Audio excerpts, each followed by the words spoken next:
Sempre um tema novo vinculado então à carreira de educador financeiro para fazer você se aprimorar cada vez mais e melhor aí na ponta com o seu cliente. Então, sempre esteja aqui conosco para ficar por dentro de tudo que tá rolando, beleza? Vamos pro nosso encontro de hoje? Bora lá! A Daisy Fina é planejadora financeira CFP, ou seja, certificada, ela tem um selinho, uma instituição renomada no mundo inteiro que certifica e qualifica ela para o que ela faz, para o que ela fala. Tem uma sólida experiência também no mercado financeiro, vem de umas grandes instituições, teve atuação fora do país, pelo pouco que a gente conhece e acompanha a carreira dela, que é enorme, a gente consegue ver que é extremamente qualificada. E vai trazer o tema, a lei do superendividamento e como lidar com clientes endividados. Daisy, por favor, fique à vontade, fale tudo o que precisar, tome o tempo que precisar, nosso palco é seu.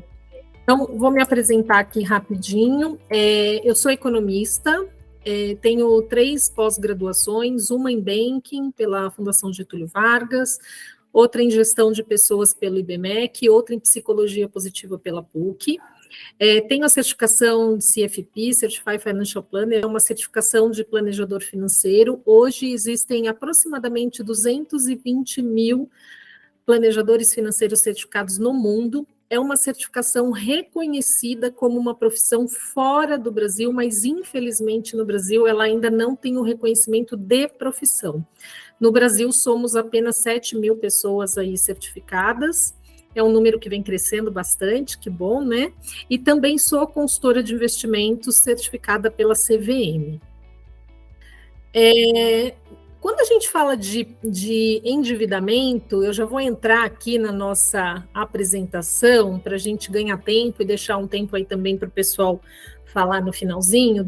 Eu trouxe alguns números, você falou, né, da quantidade de pessoas que estão endividadas no Brasil, e esse número é o número mais recente do Serasa, é uma publicação que o Serasa faz todos os meses, essa última publicação foi de fevereiro, e o Serasa traz a quantidade de inadimplentes, então hoje são 70 milhões de pessoas aí inadimplentes.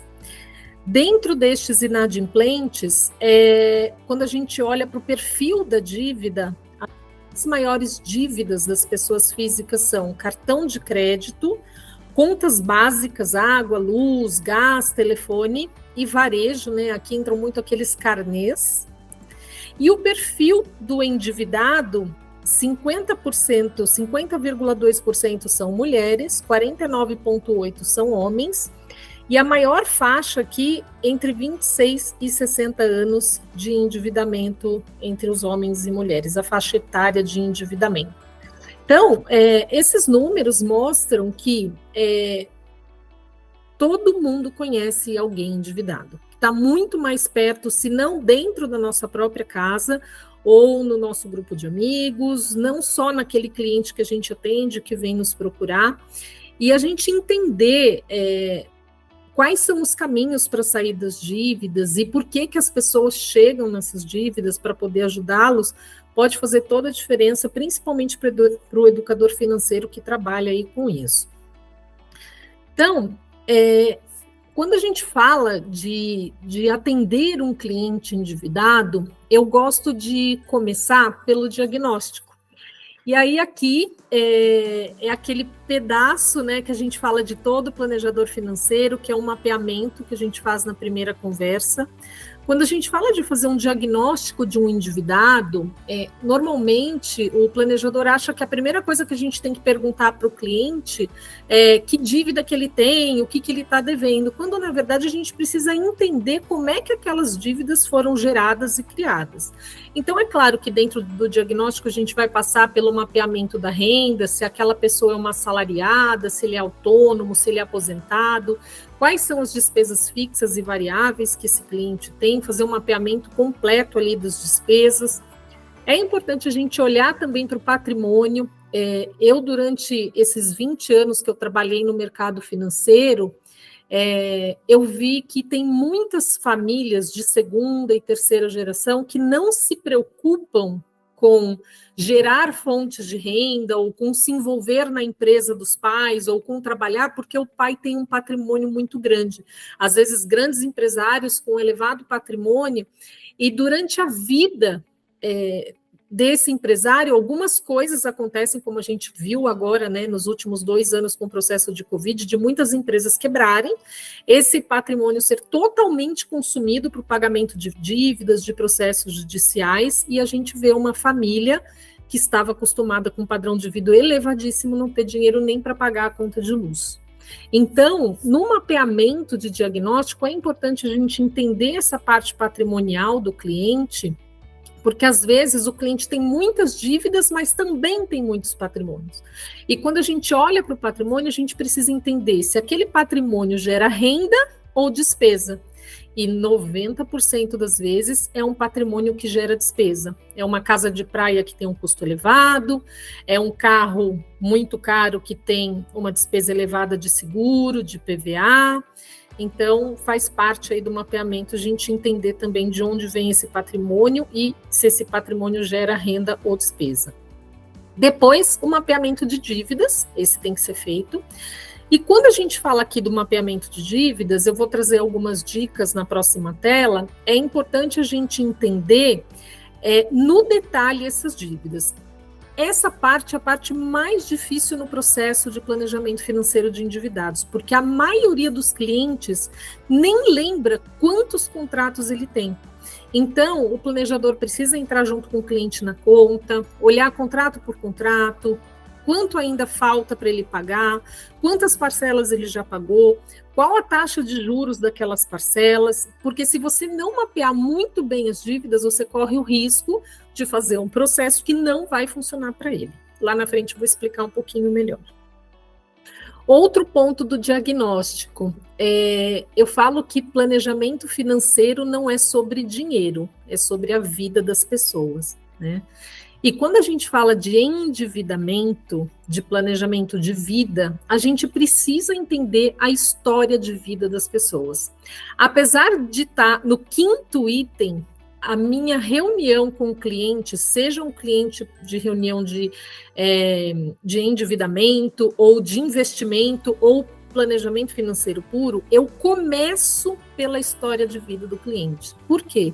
Primeiro que é nessa hora que você consegue gerar uma conexão com o cliente fala, nossa, mas você quer saber como era a minha relação com dinheiro na infância?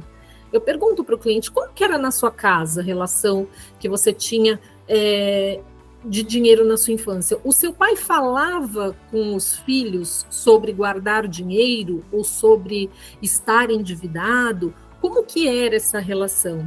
E aí eu lembro que na minha infância, eu vim de uma família muito pobre, minha mãe é cabeleireira, meu pai encanador, eletricista, e a minha lembrança de infância era um bendito cartão Amex verde, green, que a minha mãe todos os meses tinha que pegar um ônibus e lá em Santo Amaro, no escritório do Amex, fazer uma renegociação de dívidas desse cartão.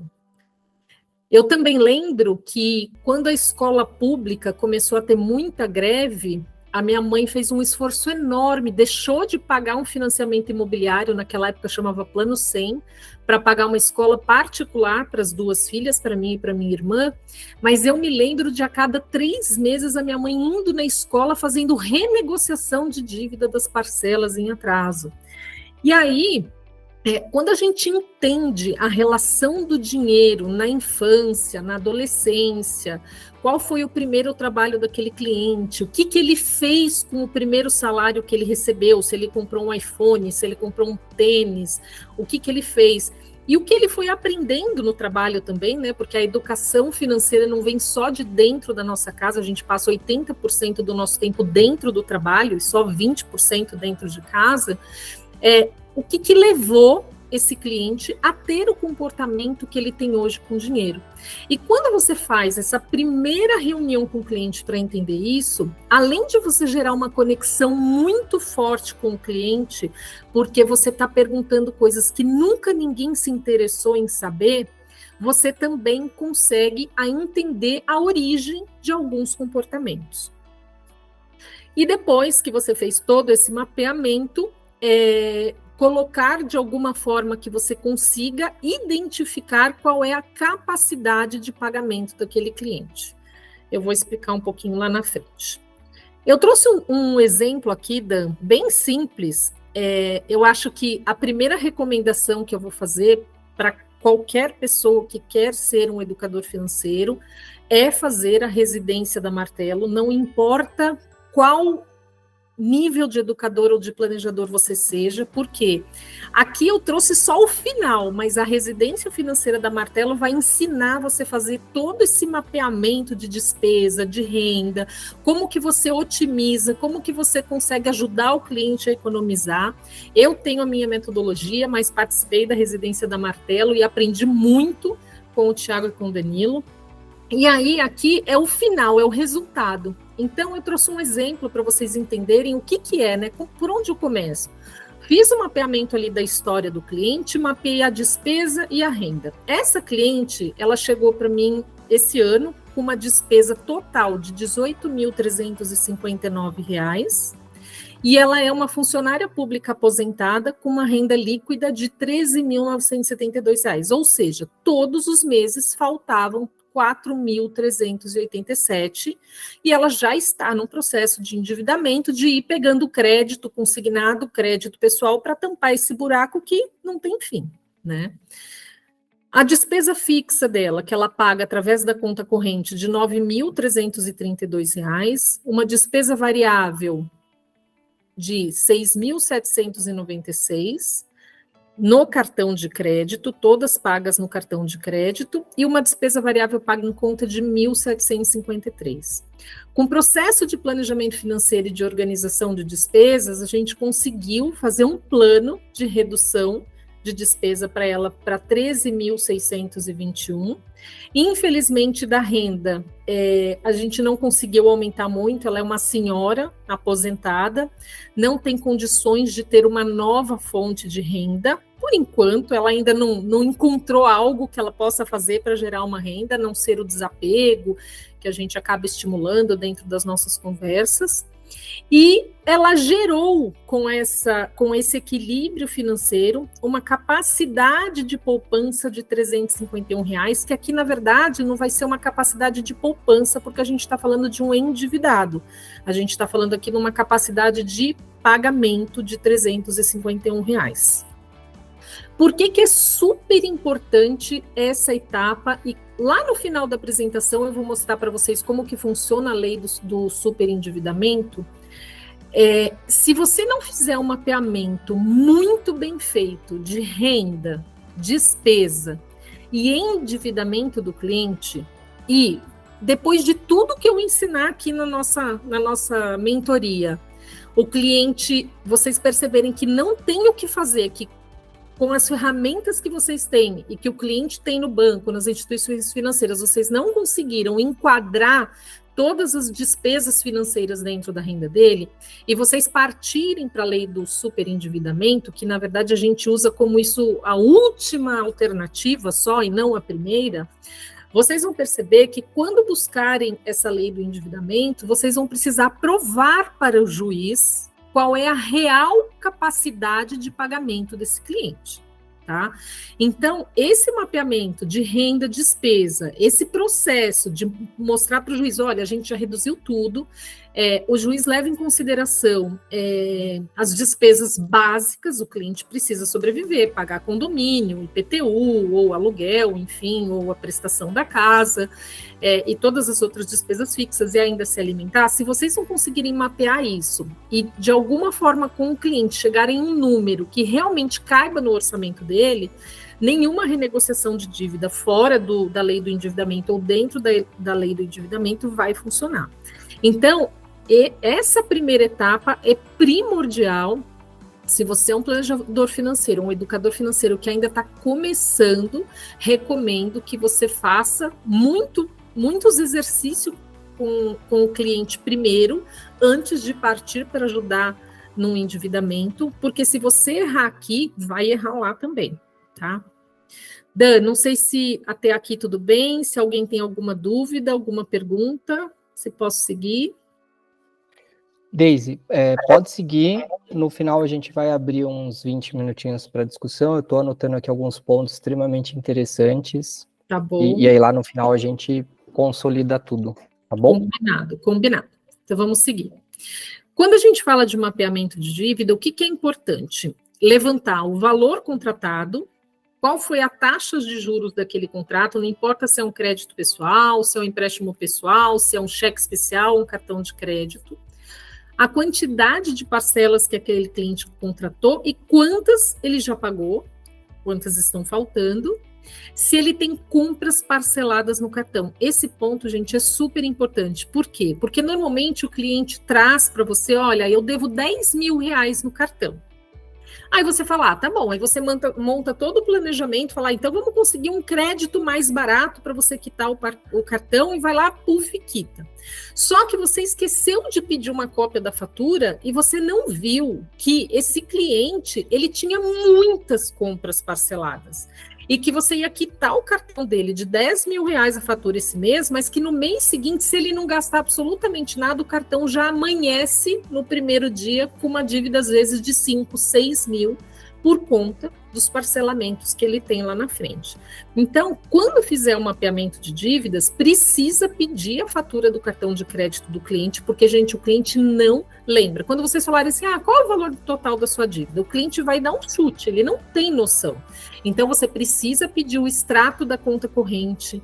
No extrato da conta corrente, vão aparecer lá todas as parcelas, mapeia junto com ele essas parcelas, entra lá no bankline do cliente para olhar quais são esses contratos, ajuda ele a mapear, porque às vezes nem ele sabe como que é que pega o valor do contrato, o valor da taxa de juros, e aí é super importante o papel aqui do educador financeiro de fazer este mapeamento bem feito.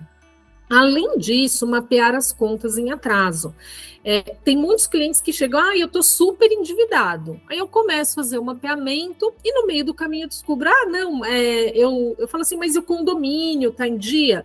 Não, o condomínio está em dia, tem 3 em atraso, mas toda vez eu vou lá e parcelo, eles parcelam para mim. Gente, não é normal, né, ter 3 condomínios em atraso. E tem tanto cliente que está acostumado já que está em atraso, está normal, porque o condomínio parcela, que ele acha que isso não é dívida, né? Então, conta de luz, conta de água, às vezes IPTU, eu já peguei famílias que tinham 3, 4 anos de IPTU, eles não sabem que a falta do pagamento do IPTU pode, inclusive, gerar perda do imóvel, se o imóvel dele estiver quitado, né? Porque a prefeitura pode usar aquele imóvel para quitar a dívida. Então, olhem também as contas de consumo. Isso mesmo, Lívia, vai a leilão para quitar a dívida. Exatamente. Dívida de IPTU gera leilão também de imóvel, tá? Esse aqui é o mapeamento que eu faço. Parece uma batalha naval, mas eu trouxe o exemplo dessa cliente para vocês entenderem.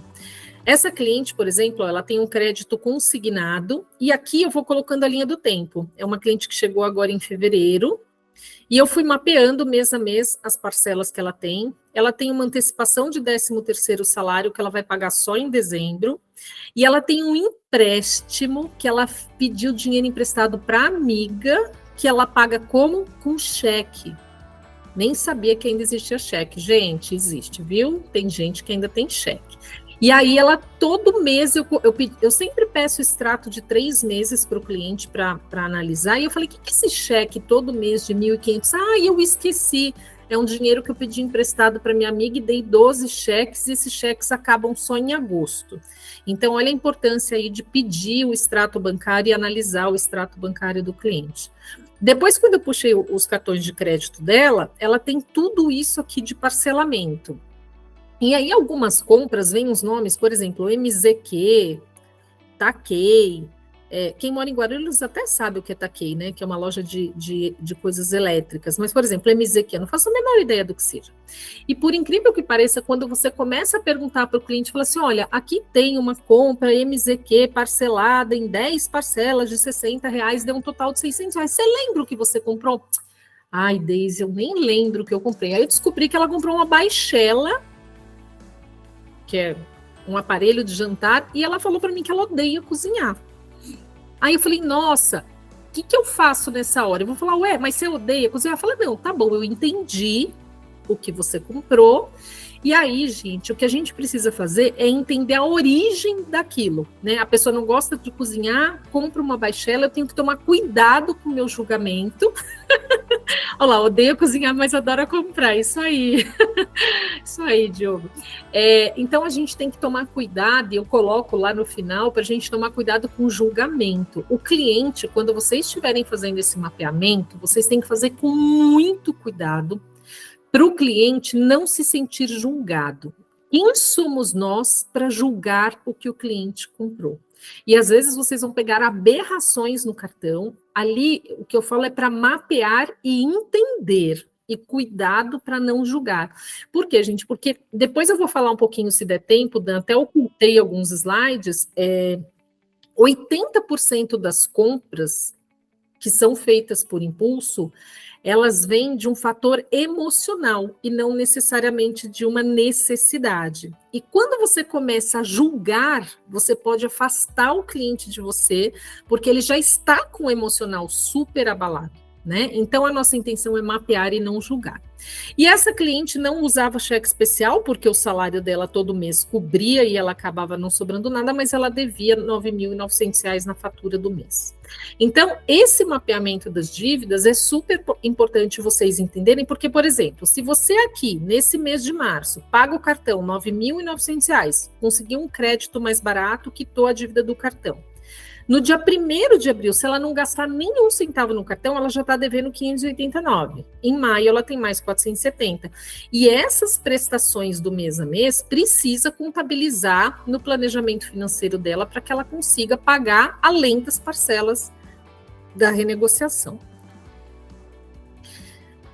E quando a gente fala de renegociação de dívidas, né, qual que é o nosso papel aí com o planejador? Primeiro, fazer o levantamento de todas as dívidas, como eu falei, entender com o cliente lá dentro do processo de planejamento financeiro o que ele pode substituir, né, por uma linha de crédito mais barata. Então, vocês verificaram que ele tem lá um cartão de crédito de R$ 9.900 e que ele é um funcionário público que tem uma linha, por exemplo, de um crédito consignado com uma taxa de 1,90. Será que não é viável pegar essa linha de crédito consignado e quitar o cartão?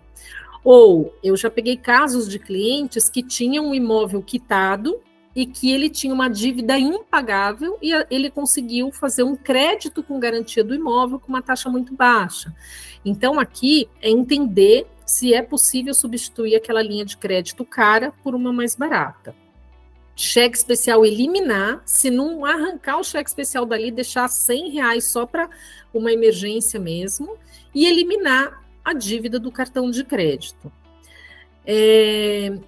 Cheque especial e cartão de crédito, tem até aí nas aulas de residência financeira com o Thiago traz uma coisa muito legal, que o limite do cartão de crédito tem que ser o limite que cabe no bolso do cliente para ele pagar integralmente. Então, o que eu recebo? Muitos clientes falam, ai, Deise, esse cartão Mastercard Black Upper eu não vou cancelar porque eu tenho um limite de R$60 mil. Eu falo, tá, o que adianta ter um limite de R$60 mil de cartão se a sua renda é 10 e tirando todas as suas despesas fixas, você pode pagar no máximo 5?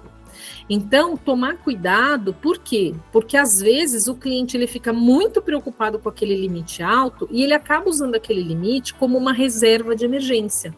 É um comportamento de medo. Se eu não tiver dinheiro, eu tenho limite, depois eu vejo como eu resolvo, tá? Estimular o cliente a reduzir o limite do cartão para o valor que ele consiga pagar sem comprometer o orçamento e reduzir o limite de cheque especial para o mínimo possível. Normalmente, os bancos têm campanhas de descontos e ofertas de renegociação. E aí, aqui, eu vou trazer um ponto de atenção enorme. Apesar de, às vezes, a oferta parecer interessante, o que a maioria dos clientes faz?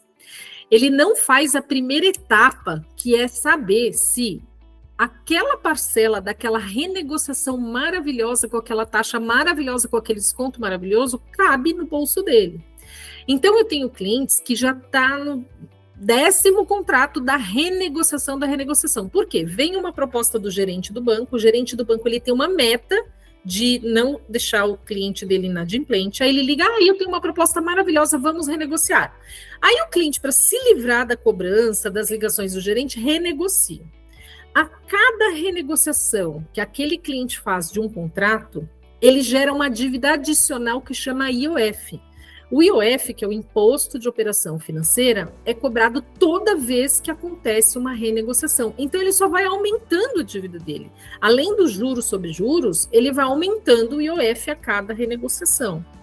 Ou seja, quando fizer uma renegociação, se certificar de que realmente aquela parcela vai caber no bolso do cliente para ele pagar até o final e depois não ficar pedalando aquela dívida e aumentando ainda mais o endividamento dele. Quando a gente fala de redução de juros, quais são normalmente as linhas de crédito que a gente consegue uma taxa de juros melhor, né? O crédito consignado para o assalariado ou para o aposentado, crédito com garantia de imóvel, crédito com garantia de veículo, esse é mais difícil, a maioria dos bancos não está mais fazendo esse tipo de crédito. O crédito pessoal, quando a gente troca, por exemplo, cheque especial ou cartão de crédito pelo crédito pessoal, e a renegociação de dívidas ou o próprio parcelamento do cartão.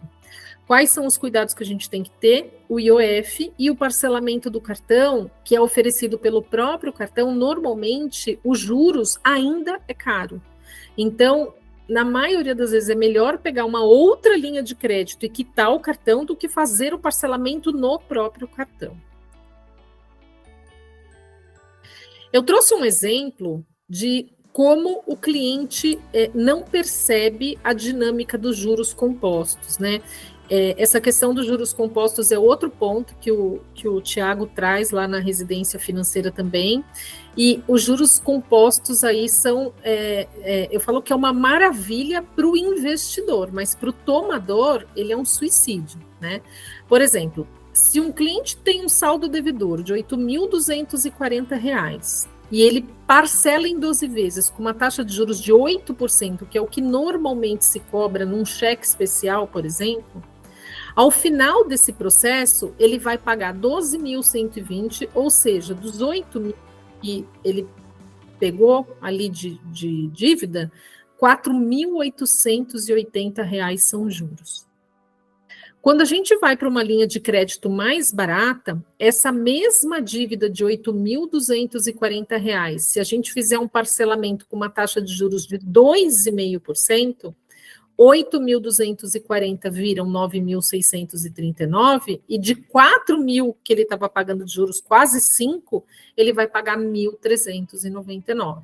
Então, a importância de, no mapeamento, a gente observar quais são aquelas dívidas mais caras e trocar por dívidas mais baratas. E aqui, o segredo do sucesso, né? Você, como educador financeiro, como planejador financeiro, precisa fazer um orçamento bem feito do seu cliente, ter todas as dívidas mapeadas, estimular o cliente não só reduzir despesa, mas gerar novas fontes de renda. Às vezes o cliente tem ali uma habilidade que ele pode fazer uma renda extra fora do horário de trabalho, ou mesmo no final de semana, ou mesmo desapego, vender coisas em casa ali, né, que ele não utiliza para pagar uma dívida pontual ou para aumentar o pagamento de uma fatura do cartão. O cuidado, quando vocês fizerem um mapeamento, eu vou contar um case essa semana que foi bem interessante. Uma cliente me falou, Deise, eu não sei onde vai o meu dinheiro. E aí eu fiz o mapeamento. Na primeira reunião, o mapeamento, o cliente não traz extrato, eu faço o mapeamento perguntando quanto você gasta com isso, quanto você gasta com aquilo, e aí chegou na parte de transportes, eu perguntei para a cliente, quanto você gasta de Uber? Ela falou, gasto muito dinheiro com Uber, eu não tenho carro, eu uso Uber para tudo, deixa eu fazer uma conta aqui, tararau, eu gasto de 500 a 600 reais de Uber por mês, é muita coisa. Eu anotei lá na planilha e fui fazendo outras perguntas para ela. Depois de mapeado, eu falei, caramba, ela não deveria ter tanto problema assim. E aí eu falo, tá bom, já fizemos o mapeamento, agora você vai me mandar as últimas 3 faturas do seu cartão de crédito, ou dos cartões, e os seus últimos extratos bancários de 3 meses. E aí eu vou avaliar se aquilo que ela me disse confere com o que está acontecendo na vida real. E, gente, vocês não vão acreditar. Essa cliente, nos últimos 3 meses, tinha uma média de gastos de R$2.000 a R$2.600 de Uber por mês. Era o maior...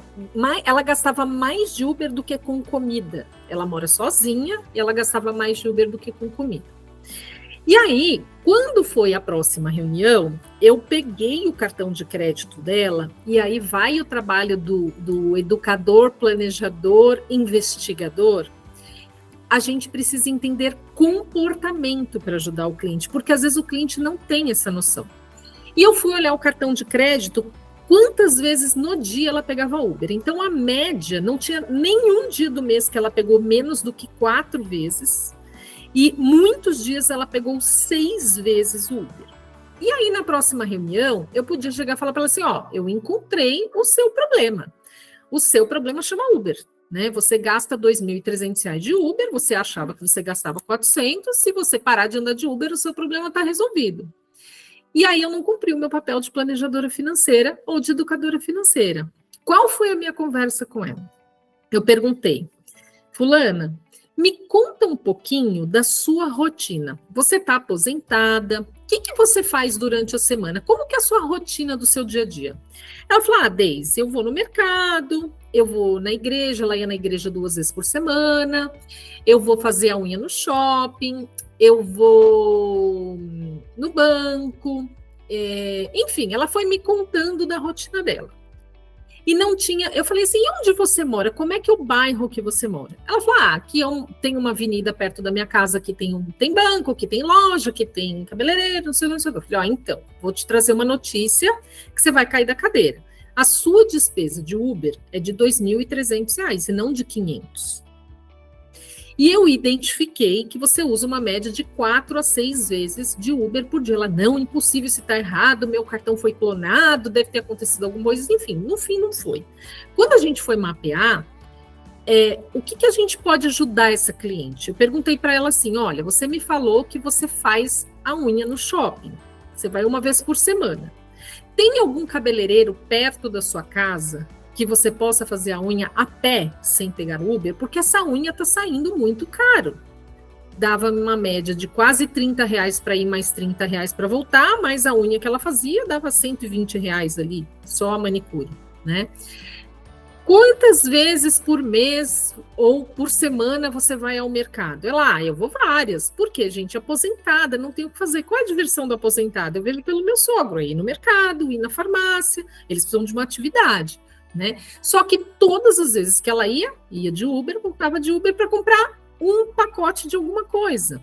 Né? Então, a gente conversou e falou, olha, que tal a gente reduzir a quantidade de vezes? Né? E no máximo 1 vez por semana no mercado, fazer a compra do mês grande de Uber e das outras vezes ir no mercadinho mais perto de casa para comprar fruta e legumes, que é uma coisa que estraga, ou utilizar mais a feira que está na porta da sua casa. Então, aqui, quando eu coloquei cuidado com a avaliação do cliente versus a realidade do extrato, seja a fatura do cartão ou da conta, é porque se o cliente pediu ajuda, gente, é porque ele não tem noção do que está acontecendo na vida dele. Porque se ele tivesse noção, já estaria meio caminho andado para resolver. Mas a maioria das vezes ele não tem noção. Outro ponto, quando a gente fala de endividados, eu falo... A minha primeira conversa com o cliente é assim, olha, eu não tenho uma varinha mágica para fazer a sua dívida sumir. Dependendo da sua situação, resolver o problema das dívidas vai envolver um sacrifício. E esse sacrifício pode ser abrir mão de algumas coisas que você gosta muito de fazer para resolver o seu problema. E aí eu dou a notícia boa para o cliente. A notícia boa é que o sacrifício tem data para começar e data para terminar. Você está disposto a fazer o sacrifício para resolver o seu problema?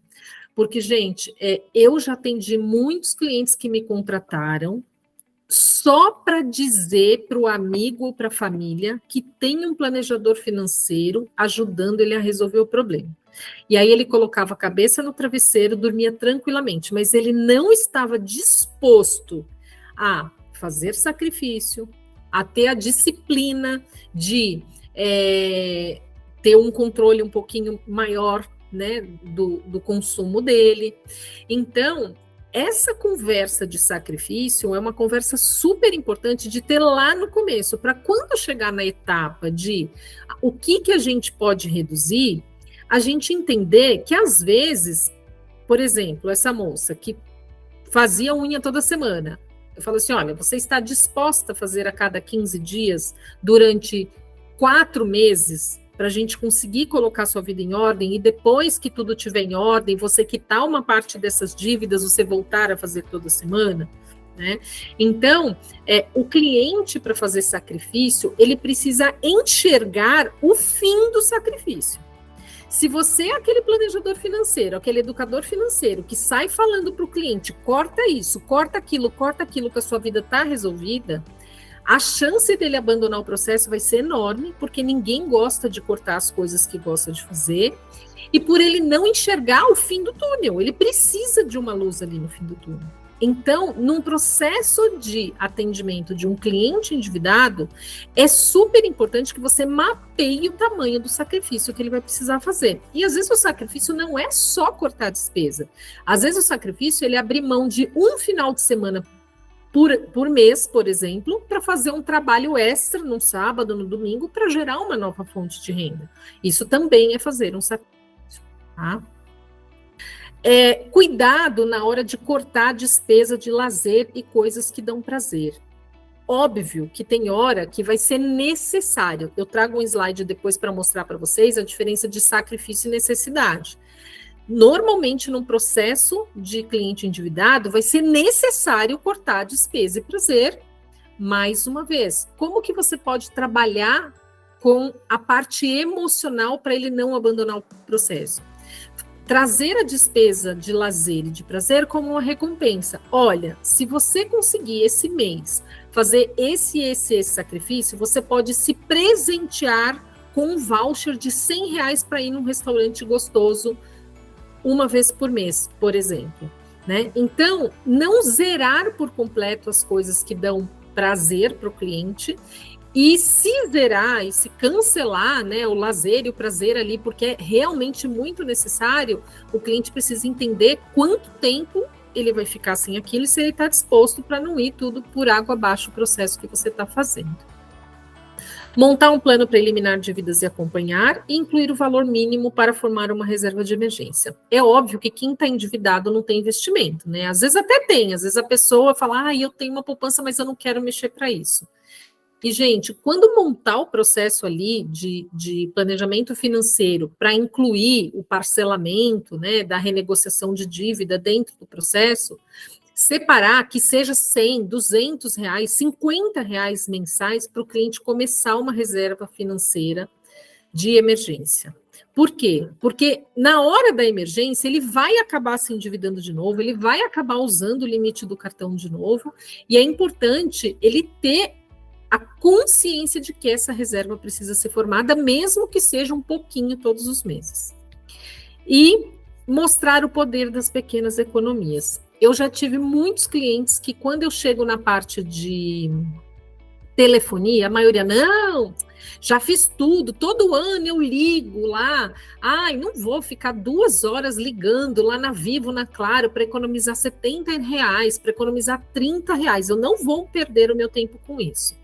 E aí eu mostro para o cliente o poder dos juros compostos e das pequenas economias. Isso aqui é um caso real de uma cliente que conseguiu economizar R$76,05 na conta de telefone celular. Ela tinha o celular da família lá, marido, os 2 filhos, 4 pessoas, e ela conseguiu ligar e reduzir em R$76 essa conta. Eu mostrei para ela que se ela tivesse uma rentabilidade de 0,88 ao mês, uma rentabilidade líquida de 0,88 ao mês, no primeiro ano a economia seria de R$966, que em 3 anos ela economizaria 3 mil, em 10 anos 16 mil, em 20 anos 65 mil, mas que em 50 anos 1 milhão. Então, o cliente não tem noção das pequenas despesas, o que elas podem fazer na nossa vida. Agora, imagina vocês, né? Eu tenho aqui 46 anos de idade. Se a minha mãe tivesse investido desde o dia que eu nasci, R$ 76 todos os meses, com essa rentabilidade, que para ela não era nada, era dinheiro de, né, sei lá, de uma pizza, e eu com 46 anos hoje já teria algo muito próximo de R$ 1 milhão, mais 4 anos seria R$ 1.600.000. Então, mostrar para o cliente que ele tem que olhar, sim, inclusive os pequenos valores no processo de endividamento é super importante. Aqui eu trouxe a diferença de sacrifício e necessidade. Quando a gente faz um sacrifício, a gente está fazendo uma renúncia voluntária. Então, ela é consciente, né, para realizar um sonho, para fazer uma caridade. Agora, quando a gente olha para a necessidade, é uma ação que precisa ser feita para retornar ao equilíbrio. É o que eu falei para vocês. Tem cliente que vai fazer sacrifício, tem cliente que não tem nem sacrifício. Aqui, ó, ou a gente corta durante X meses a despesa, ou você não tem dinheiro para comer, para se vestir e nem para pagar a conta de luz. Né? Então, é importante de vocês aqui conversarem com o cliente sobre isso para ele entender, realmente a situação é importante. Aqui eu falo que o sacrifício, né, já falei para vocês, ele precisa ter uma data para começar e acabar, porque senão o cliente, a chance do cliente desistir é muito grande. E se depois de fazer tudo isso, mapear as dívidas do cliente, a renda do cliente, a despesa, parcelar todas as dívidas do cliente em contratos com taxas de juros menores, conseguir ali a menor taxa de juros possível, no maior prazo possível, e ainda assim o cliente não conseguir pagar essa dívida, aí pode ser que ele esteja enquadrado na lei do superendividamento. Por que enquadrado, gente? Porque aqui as pessoas acham que qualquer um que tem muita dívida pode enquadrar na lei do superendividamento, e não é bem assim. A lei, ela permite que o consumidor superendividado entre com pedido de repactuação de suas dívidas e realize uma audiência de conciliação junto aos seus credores na presença de um juiz. Quem são os credores? Então, o que o juiz vai fazer? Ele vai, o cliente, ele precisa provar para o juiz que ele já fez de tudo ali dentro do planejamento financeiro dele para reduzir as despesas. Ele precisa provar aquelas despesas que ele tem para se manter, que é o mínimo básico necessário para uma pessoa sobreviver, e que ele já tentou negociar com seus credores, com os bancos, com os cartões de crédito, enfim, e não conseguiu. Ele vai fazer o levantamento de todas essas dívidas e apresentar para o juiz um plano dizendo, olha, eu consigo pagar tanto. Então, ele precisa apresentar um plano de pagamento com prazo máximo de 5 anos. Aqui, normalmente, tem 6 meses de carência para ele começar a pagar a primeira prestação, onde ele inclui todas as dívidas em um único pacote e demonstra que, com a renda que ele tem, dentro deste plano, ele vai conseguir honrar com essa dívida. E, normalmente, o que o juiz observa aqui é que o valor dessa parcela não pode ultrapassar 30% do rendimento líquido. E rendimento líquido não é assim, a renda menos imposto de renda, menos INSS, menos crédito consignado que debita em folha. Não, é só renda, menos imposto de renda, menos INSS. Os créditos consignados, eles entram aqui também como esses 30%. Tá? Então, aqui o juiz, ele vai observar se essas dívidas que ele tem não foram geradas por exemplo, o cliente está agindo de má fé. O que ele fez? Ele pegou os cartões de crédito de 50 mil de limite, foi viajar, fez uma volta ao mundo, nem dá, né, mais, né, gente? Acho que 50 mil hoje só dá para ir ali na Disney e voltar, né? Tá tão caro o dólar. Foi para Disney, gastou com a família tal, aí voltou da Disney e falou, agora eu vou ficar devendo e vou entrar na lei do endividamento. Se o banco, que é o credor, provar que ele agiu de má fé, consumindo coisas que ele já não podia, só para usufruir da lei do superendividamento, ele pode se dar mal.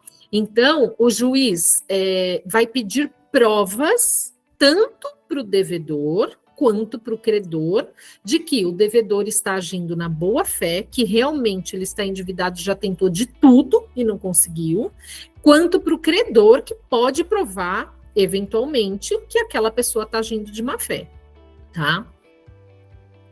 Eu trouxe aqui o capítulo 5 da Lei do Endividamento, que fala, ó, a requerimento do consumidor superendividado, o juiz poderá instaurar um processo de repactuação de dívidas numa audiência conciliatória com a presença de todos os credores. E aqui estão todos mesmo. Então, será mapeado ali, o devedor vai mapear quem são os credores, né, para quem ele deve, e tem que estar presente nessa audiência todos. Vamos supor que ele deve para o Itaú, para Casas Bahia, enfim, conta de água, de telefone, e aí quando foi nessa audiência, o juiz convocou todos os credores e o Itaú não apareceu, por exemplo. A partir do momento que um dos credores não aparece, o juiz pode dizer que a dívida com aquele credor foi quitada, ou seja, ele fala, tá bom, se você não veio, então eu vou dar como quitada essa dívida, ou ele vai lá para o fim da fila e esperar os 5 anos passarem para poder cobrar o cliente, só que durante esses 5 anos ele não pode aplicar nenhum juros. Então, é uma lei séria, é muito difícil que um credor não apareça, porque ele sabe que ele perde o direito, entre aspas, aí de receber, né? Então, o ponto importante ali é que as duas partes precisam realmente comprovar e trazer as informações ali, todos os comprovantes de que realmente ele pode participar dessa lei do superendividamento. E aí ele fala, ó, se não houver a conciliação em relação a quaisquer credores, então, por exemplo, vocês montaram o planejamento financeiro ali, o cliente apresentou para o juiz, falou, olha, eu só posso pagar, por exemplo, como aquela minha cliente ali, R$351 de parcela em 5 anos para quitar tudo. Aí o juiz mostra para os credores e os credores falam, ah, não, eu não aceito. Então, se ele também não aceitar, se ele estiver presente e não aceitar, o juiz pode dar como compulsório que ele está fora daquilo, ou ele pode dizer, não, ele só pode pagar isso, é só isso que ele vai pagar. Tá? Então, é uma avaliação aí do juiz dentro dessa lei. Quais são as dívidas permitidas? Empréstimos pessoais e consignados, cheque especial, crediários, dívidas de cartão de crédito e contas de consumo, como água, energia e carnê de loja. O que não entra na lei do superendividamento impostos, pensão alimentícia, créditos com garantia real, ou seja, financiamento de veículo, financiamento de imóvel, crédito rural, essas coisas. Como que a pessoa entra com este processo? O jeito mais fácil é contratar um advogado especializado em defesa do consumidor, e aí precisa de um perito ou de um planejador financeiro para ajudar a fazer essa conta e demonstrar essa conta da capacidade real de pagamento do cliente, de que ele já conseguiu reduzir, que aquilo que ele tem ali é o mínimo para ele sobreviver, e entrar com uma ação no Tribunal de Justiça do estado dele. Mas, se ele não quiser contratar um advogado, ele pode recorrer aos órgãos de defesa do consumidor, como o PROCON e Defensoria Pública, ou o Ministério Público, para entrar com essa ação também, tá? Aqui um ponto de atenção, né? Gente, não adianta fazer todo esse processo se vocês não conseguirem ajudar o cliente a entender quais foram as causas do endividamento. Então, no processo aí de planejamento financeiro, de educação financeira, o exercício mais forte que precisa ser feito é entender com o cliente de que, olha, esse endividamento aconteceu por causa disso, muito provavelmente por causa de um comportamento. Por exemplo, essa cliente, ela está assustada, ela está até com medo de entrar no Uber. Então, o que eu ajudei ela a entender? Que ela pode ter a rotina dela, mas ela pode trocar uma parte do Uber por transporte público, por metrô, por ônibus, ou mesmo fazer algumas coisas a pé. Ela não precisa ficar trancada dentro de casa sem fazer nada. Ela pode ter a rotina dela, mas ela pode ter essa rotina de outra forma. Então, ali, a gente entendeu a causa, entendeu o funcionamento do cliente e ajudou. Se você não conseguir ajudar o seu cliente a identificar a causa do problema e a resolver a causa, não adianta dar o remédio amargo da renegociação ali, que ele vai pagar aquela dívida e ele vai se enfiar numa dívida nova, né? E o acompanhamento aí do planejador durante todo o processo. Por quê, né? Por que que nós somos tão importantes aí na vida do cliente? Eu tô com uma cliente já há 2 anos, num processo bem grande de endividamento. Gente, não é do dia para a noite, então tem que trabalhar a expectativa do cliente também. No meio do caminho vão acontecer imprevistos, aquilo que você planejou o cliente não conseguiu cumprir, o cliente se perde na hora de se organizar. Então, o seu papel como planejador, além do acompanhamento ali no dia a dia dos planos que vocês traçaram, também é de rever os planos. Às vezes você traçou um plano que ela não está conseguindo. Nós vamos quitar a sua dívida em 1 ano. Tem cliente que não vai conseguir. Olha, realmente o que a gente traçou não está acontecendo, 3 meses, 4 meses, furou. Não é melhor a gente repactuar para você quitar a sua dívida em 2 anos, por exemplo? Né?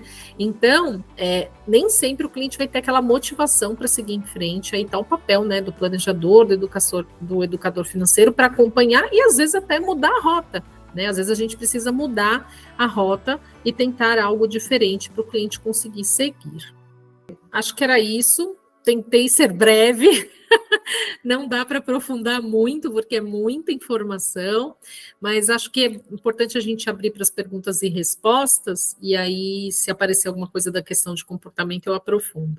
Deise, eu tenho uma pergunta, né? Eu fiz um paralelo aqui com essa lei do superendividamento, com a questão da pessoa jurídica, né? Então, em termos assim, de uma forma muito, mas muito, muito simples, essa lei do superendividamento, ela seria como se fosse uma recuperação judicial da pessoa física.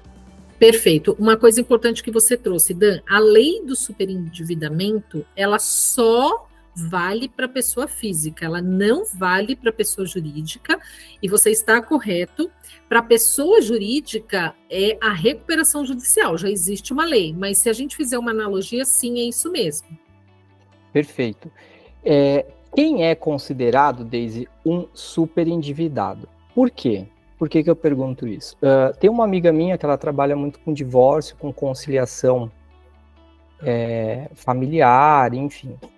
E aí ela fez já alguns divórcios aí de pessoas muito, muito ricas. E aí a mulher, né, geralmente vai e pede uma pensão para o marido, e ela me contou um caso que eu fiquei até meio assustado, né? Ela falou que a mulher estava pleiteando uma pensão de 100 mil reais.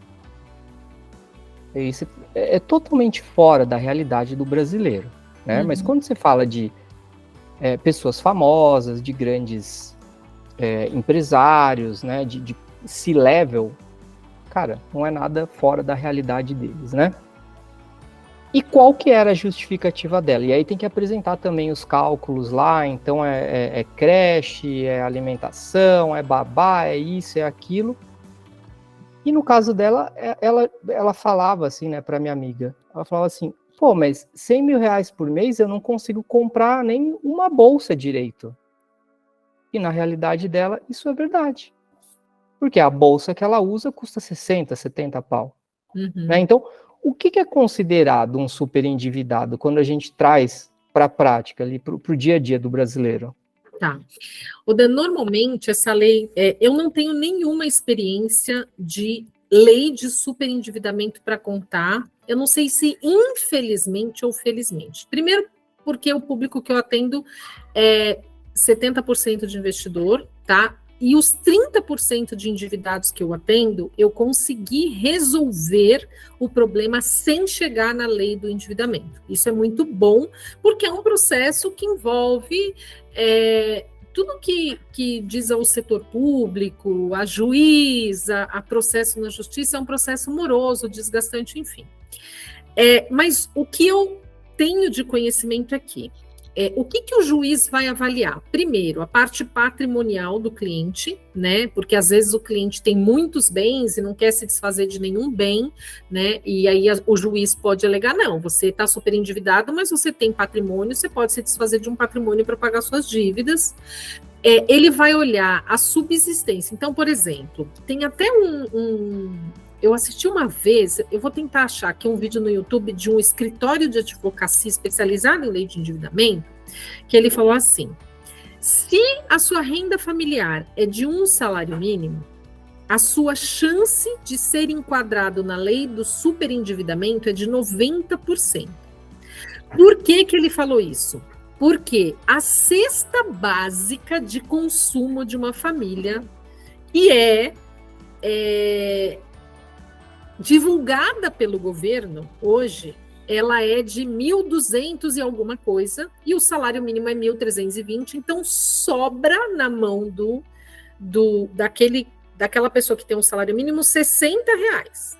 Só que se ele tiver um crédito consignado, e hoje o crédito consignado deixa você ter até 40% do seu salário em parcelas, que é 30% com crédito pessoal, 5% do cartão e mais 5% de um outro cartão. Se a gente pegar R$1.300 e tirar R$400, pronto, acabou. Se ele só tinha 60 para pagar, então já não dá. Ou seja, quem ganha um salário mínimo deveria ter margem de crédito consignado de R$60, porque a cesta básica mínima de sobrevivência para quem ganha um salário mínimo custa 1.250. Isso a gente falando do Brasil. Você pega do Brasil, isso. São Paulo, isso já muda totalmente. Porque o custo de vida aqui é muito mais caro. Muito maior, exato. E aí ele fala assim, quem ganha até 3 salários mínimos tem 70% de chance de ser enquadrado. Quem ganha até 5 salários mínimos tem 45% de chance de ser enquadrado. Então, quanto maior é a sua renda, mais difícil fica o enquadramento, porque o juiz vai levar em consideração para que foi criada a lei do endividamento. Vamos entender. Por quê? A pessoa precisa ter dinheiro suficiente para comer, pagar a conta de luz, morar, transporte, educação e saúde. Colocando tudo isso ali, se o seu salário já não dá para pagar e você ainda, os bancos te deram crédito, porque aí eles olham, né, o banco que liberou, né, o crédito não fui eu que peguei, foi o banco que liberou. Então, se você pegar 40% de uma pessoa que ganha 10 mil, 4 mil, e aí os outros 6 mil, será que realmente não dá para a pessoa sobreviver? O que o juiz vai falar, olha, você pode diminuir o seu padrão de vida, enfim. Então, quanto maior a renda dessa pessoa, pelo que eu entendi, menor chance ela tem de ser enquadrada.